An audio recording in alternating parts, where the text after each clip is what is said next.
के दुनिया के देश असली मिसाइलों का तूफान तो भारत अब ला रहा है। बाहर आया डीआरडीओ का वो सीक्रेट हाइपरसोनिक मिसाइल प्रोग्राम जिसने दुनिया को हिलाकर रख दिया। भारत ने पाकिस्तान को काउंटर करने के लिए एक नया प्रोजेक्ट लॉन्च कर दिया है, प्रोजेक्ट विष्णु के नाम से, जिसके बारे में वो कह रहे हैं कि एक long range hypersonic cruise missile को टेस्ट किया जाएगा, जिसको वो ब्रह्मोस का भी बाप कह रहे हैं। मिसाइल और उसके ऊपर ये नेवर दिस स्पेसिफिक्स 0। अब पता लग रहा है कि मैक 8 यानी कि साउंड की स्पीड से 8 गुना ज्यादा। अल्लाह माफ नहीं करेगा इनको, मैं बता रहा हूं। तौबा तौबा तौबा तौबा, अल्लाह माफ नहीं करेगा।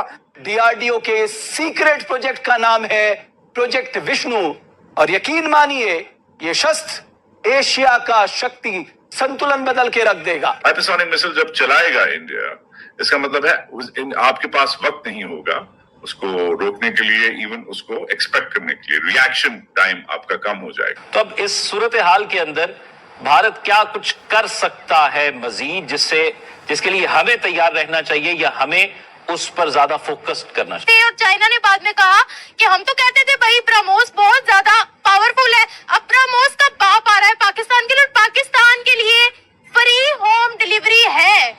ऐसी चलते फिरते कभी खबर आ रही थी, हाँ इस पे काम हो रहा है, इस पे, बट नेवर दिस स्पेसिफिक्स 0।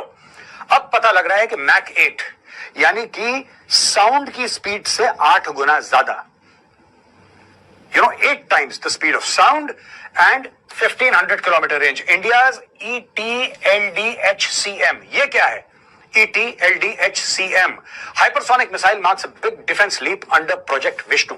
ये प्रोजेक्ट विष्णु क्या है ये भी मैं आपको समझाऊंगा। India is preparing to test indigenously developed hypersonic missile, the extended trajectory long duration hypersonic cruise missile, ETLDHCM, और इसका कोड नेम है project Vishnu. Developed entirely using domestic technology under DRDO classified initiative, Project Vishnu, the ETLDHCM boasts a top speed of Mach 8, approximately 11,000 kilometers per hour, 11,000 kilometre प्रति घंटे की रफ्तार से यह missile जाएगी। 11,000। दोस्तों, जब हम हाइपरसोनिक की बात करते हैं यानी कि 5 times the speed of sound and more, ये सिर्फ कुछ ही देश हैं जिनके पास यह टेक्नोलॉजी है।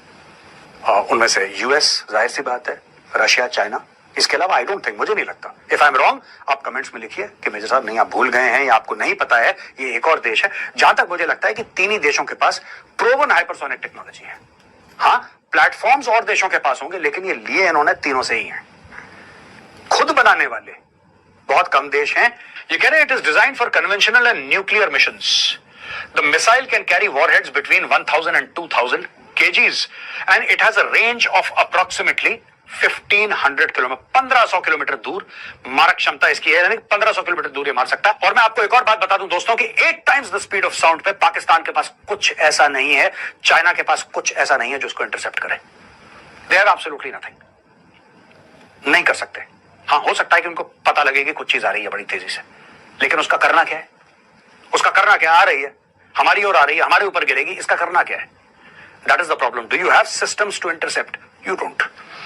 The missile's velocity and evasive mid-flight maneuverability makes it nearly impossible to intercept with current radar and air defense system. यानी कि हवा में उड़ती है तो स्ट्रेट लाइन में नहीं, it can maneuver. ये मैन्यूवरेबिलिटी इसकी बड़ी हाई है। ये पाथ, अपना फ्लाइट जो है, फ्लाइट पाथ चेंज कर लेती है। ये इस मिसाइल की खूबसूरती और इसकी खासियत है। पाकिस्तान, चाइना और यहां तो यार कई और लोगों को भी दर्द होगा। प्रोजेक्ट विष्णु नाम से ही दर्द होने वाला है कई लोगों को, but in any case project Vishnu is going to be this huge missile test, hypersonic. लोग बोल रहे थे ब्रह्मोस के पीछे भी करेंगे, तो वो भी चल रहा है, ये भी चल रहा है, क्या क्या चल रहा है in terms of building the capability of deterrence. ये जो मिसाइल्स और ये सब चीजें होती हैं, at the concept of it, use तो बात की बात है, but they will create a huge deterrence, specially in the maritime sector. और ये बहुत इंटरेस्टिंग चीज होगी आगे, एंड ये एक आपकी स्ट्रेंथ है, इसके ऊपर आपको काम करना है। तो बात करते हैं प्रतिक्रिया भाई से, let's see what more he can tell us about project Vishnu. नमस्कार जी, कैसे हो? नमस्कार। रोज नया जी जी रोज नहीं, एक्चुअली देखिए ये अभी न्यूज आया है, बट इसके ऊपर काम तो ऑब्वियसली काफी टाइम से चल रहा है। सो देखिए, जैसे आपने कहा कि वर्क जो है सेवरल फ्रंट में चल रहा है, और आपके पास मुझे तो लगता है कि अच्छी बात है कि आपके पास कोई ऑप्शन नहीं है, आपको डेवलप करना पड़ेगा। It's a good, it's a blessing in disguise. तब जाके आप कहीं जाते हो, किसी के गुलाम बन के नहीं। तो अमेरिका जैसे देश जो है वो स्ट्रेटेजिक पार्टनर नाम के वास्ते रहेंगे, तो बेसिकली अमेरिका या वेस्टर्न जितने देश है, ये G7 इनको गुलाम चाहिए, इनको दोस्त थोड़ी चाहिए। तो हम गुलाम नहीं बनेंगे, तो गुलाम नहीं बनेंगे तो वो जाहिर है वो धीरे धीरे बोलेगा कि पाकिस्तान से ज्यादा बेहतर देश हो ही नहीं सकता। चलिए उनकी राय है, वो जो माइकल कुरिला है बोल रहे फेनोमेनल एंटी टेरर पार्टनर। तो you have no option, you have to develop your own capability and which is actually a blessing in disguise. So इसका जो ट्रैजेक्टरी है, it can manoeuvre with that. अगर कोई intercept करने का कोशिश करे, it can actually manoeuvre across that. Second, it can do something called mid course correction.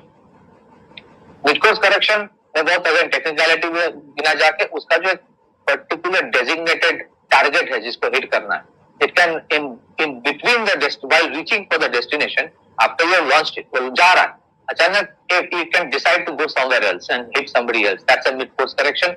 Final destination में चेंज हो सकता है, उसका ट्रैजेक्टरी में भी चेंज हो सकता है कि एक A to B जाना है, I can go through a different route than the designated root.